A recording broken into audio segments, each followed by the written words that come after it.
Nous allons aujourd'hui faire la vidéo numéro 4.2 concernant toujours le chapitre triangle et parallèle.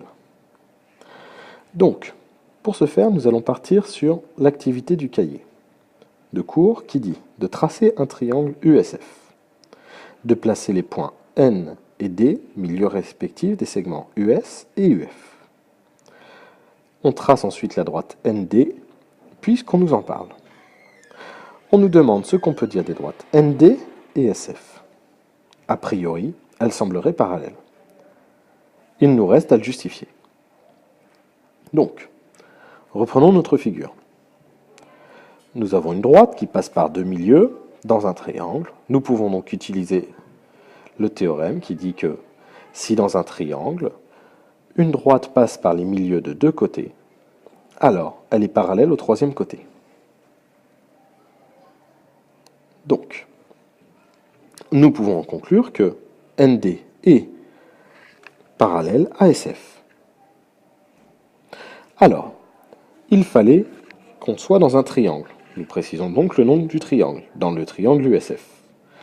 Il nous faut le milieu de deux côtés. Donc nous écrivons que N est le milieu de US et que D est le milieu de UF. Il ne nous reste plus qu'à lier tous ces paragraphes avec les mots de liaison mathématiques. Donc, OR pour le théorème, puisqu'il nous permet de citer ce qui nous permettra de conclure. Notre conclusion du théorème serait « alors elle est parallèle au troisième côté ». Donc nous pouvons écrire « donc les droites sont parallèles ». Ensuite, nous devons être dans un triangle. Nous nommons le triangle.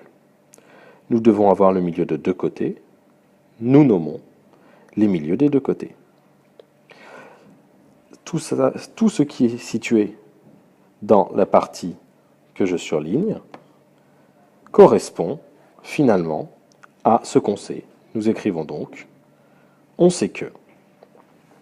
Nous suivrons toujours le même schéma de rédaction.